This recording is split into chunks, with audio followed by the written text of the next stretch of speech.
Hello, my name is Łukasz and I'm making YouTube videos about Japan and Japanese language. Today I'm going to tell you what books, textbooks, websites and apps I have been using throughout my language studies. Also, keep in mind that I have been studying this language by myself for the most part. And by the end of watching this video, I hope that you will have better understanding how to start your own studies. So let's begin with the textbooks. My favorite series for learning Japanese is definitely Shinkansen Master. They look like this. And they come in different colors, and each color means like different topic they teach. For example, this is for vocabulary, this is for reading comprehension, this as well. If you don't know it already, then you should check it out on the internet, because I think this is really great for us, as well as beginners, intermediates and advanced learners, because they cover all of the GLPT levels, I think most of them at least. Moving on, books for kanjis. Kanji by Heizik. This is a really popular book on the internet, but I think it didn't work for me. I mean, sure, you can learn, you can recognize a lot of kanjis quickly, but I'm not sure if you are actually learning them, because what does it mean to learn a kanji? You need to learn, of course, how they look, recognize them, what they mean, but most importantly, you need to learn how to read them, right? And this book won't teach you how to read those, so you will need another resource for looking up how to read those kanjis. If you want to recognize kanji and only that, then go for it, but other than that, I cannot recommend it. Ryoga no Nihongo, and this is the best book I think I have for learning kanji. But it's for at least intermediates, because it's written only in Japanese. I mean, you have meanings in English, but that's it. That's all you get from English. It has a lot of exercises as well. It has a revision system. It has also pitch accent. So you don't have a lot of books that cover pitch accent. So I mean, if you can, and if you are comfortable with learning in Japanese, then definitely grab that book, because in my opinion it's the best book for kanji, at least on my level, which is, I think, something between intermediate and advanced. 250 Essential Japanese Kanji Characters. This is the book I bought in my local Japanese school at the beginning of my Japanese language studies. And it's really good for beginners, I think. It's written in English, and I mean, there are Japanese words, of course, but the whole book is in English, so you won't have any trouble understanding anything. And it also has a lot of exercises, a lot of reading material for you to practice. It's really well structured, and I think you cannot go wrong with that book. So if you are on the beginner level and or somewhere between beginner and intermediate, then definitely this is a book for you. I mean, if you like books like me, then definitely go grab either this one or this one, depending on your level. But maybe you prefer learning from an app, then I would highly recommend getting Kanji Study app. It's a free app on Google Play Store, but it has some paid features, and unfortunately, if you want to learn only kanji from that app, then you will need to pay for a premium version, because for the free version you get only those kanjis that are for N5 level, GLPT N5, and everything above is for the premium versions. Kanji Study, as name suggests, is really good for learning kanji, but I also think it's a really good general purpose dictionary, because it has a lot of words and it has really nice layout of the whole application itself. It shows you really nice example sentences. You can navigate through that app really easily, and if you click on the kanji in some word, then you are getting all of the information you would get at the premium version. So yeah, Kanji Study, I use it exclusively for learning kanji, and I don't use any other app for learning kanjis. Going back to Shinkansen Master, they have actually two series. One is like those general purpose textbooks, and they cover essential stuff. However, if you want to dive deeper in, for example, vocabulary, then you will get those books that look like this. Those books that I showed you earlier, those big ones, they cover only essential stuff in terms, for example, of vocabulary. If you want to cram a lot of words into your head, then this is the perfect book for you. And I mean, I really like it. I use it a lot. It has a lot of words for JLPT exam, and it has a really this old school red film. So yeah, this is a really good book if you want to learn a lot of vocabulary really quickly. And I would suggest using it with Anki app, which is the next on my list to recommend you. Anki is a really good app which I use every day, and I think it's great for learning vocabulary. I mean, I think the best tool for learning vocabulary. If you combine it with vocabulary mining and word mining, however you call it, then I think you cannot go wrong with it. If you are serious about learning Japanese, then I think this is a must-have for you.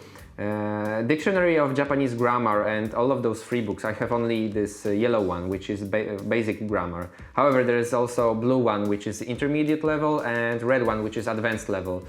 And I think you cannot go wrong with the yellow one because it covers all of the essentials of Japanese grammar. And it's really nice to have everything inside this small book. You can keep it in your backpack, so when you are traveling and you have some trouble or I don't know, whatever you want to do, then you can look up something really quickly.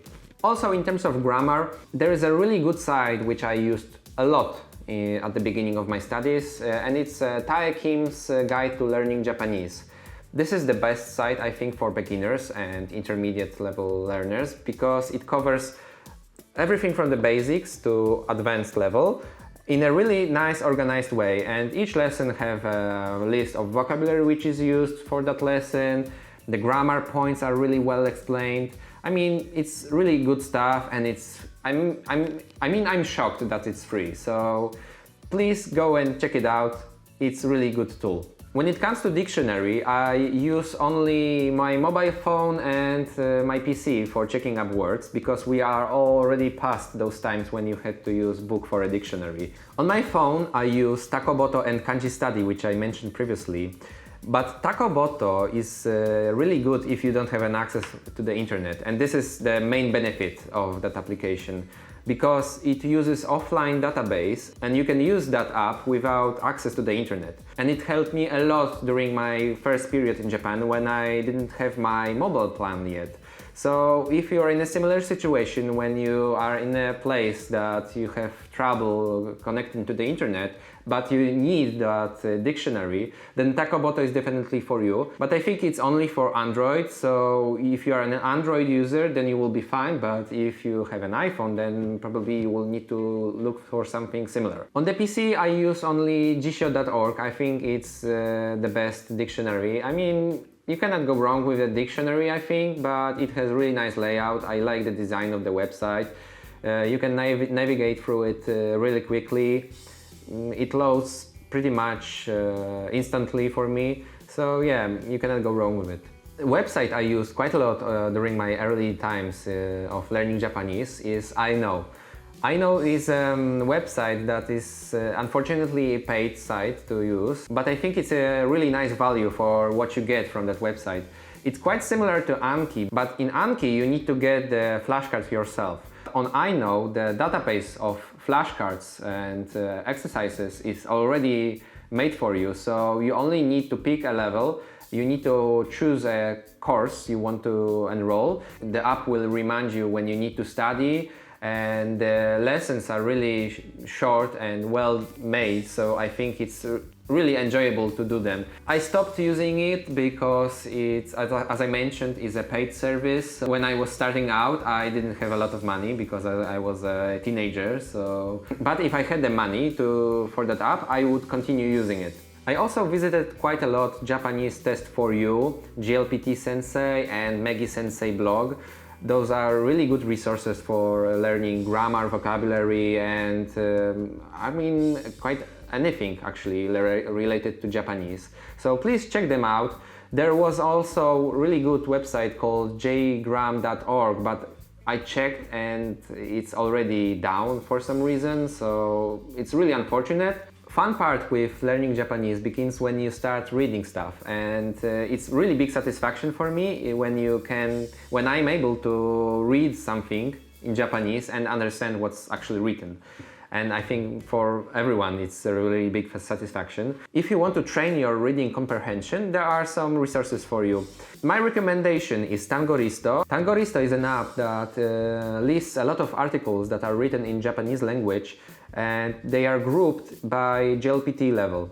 So there are some articles that are written in basic Japanese for N5 or N4. There are also something for advanced users. What I really like about this app is that you can choose your GLPT level and it will show you only those words, it will highlight those words in the text which are for that level and above. So for example, if you are already at N3 level, it won't highlight for you basic vocabulary. It will only show you those more difficult words for you, so you can click on them and check the meaning, check the pronunciation, and even it's linked with Jisho, so you can actually go to Jisho and learn the details over there. So it's a really good app for training your reading comprehension. But of course Tangoristo is an app, so if you'd rather use a PC for reading comprehension, then you might check out NHK News Web Easy. I don't know how actually it should be called, but the link will be over here. Basically what it is an easier version of NHK News, and it's really similar to Tangoristo, but you of course get only those news from NHK. I mean, there are a lot of topics to choose from, so you will find something for you. Probably at some point you will find out that reading articles on the internet in Japanese, it's not that interesting actually. So I would suggest getting yourself a book in Japanese. I mean, you can get those from Amazon, or you can ask somebody to send you a book from Japan. And I find it quite enjoyable to read, for example, manga in Japanese. Good thing to do is to get yourself 2 copies, one in English and one in Japanese, so you can check yourself while reading. If you like cooking, then maybe get yourself some recipe book, or maybe you like horror stories, then maybe get yourself one of those. This is horror stories about Gunma in Japan. Yeah, I have horror stories about Gunma in Japan. Quite interesting stuff. I also recommend getting yourself a copy of Harry Potter in Japanese, because I think Harry Potter was translated in almost every language on the planet. So if you happen to have Harry Potter in your language, then definitely, if you can, get yourself a Japanese copy. It's a really nice exercise to try read both in Japanese and in your language and check the differences. Also, I want to mention that I didn't use genki. It didn't work for me. I went through the first chapter and I decided that I don't like it. So yeah, I mean, you can learn Japanese definitely without that popular book. So don't worry if you can't get it or if it's too expensive for you. You can definitely go by without it. Also, I would like to tell you that you don't need all of those books at the beginning. I mean, all those books, all that collection is what I have gathered over the years. At the beginning, I think I only had this book and that one. Yeah, I mean, I had only those books at the beginning and one manga, Tokyo Ghoul, I think, in the Japanese. And that's it. The rest of my knowledge came from my language school and from the internet. So you don't need to spend a lot of money into expensive books at the beginning. But of course they will help you. As a last tip, if you haven't done so already, and I want to encourage you to install Japanese keyboard on your Windows or on your Mac and on your phone, because without this you cannot learn Japanese efficiently. I mean, how would you type? Okay, so that's it for today. Thanks you guys for watching. If you have any comments or suggestions, please put them below. I am open to any requests, so don't hesitate to ask me. If you like the video, give it a thumbs up and I will see you next time. Bye bye.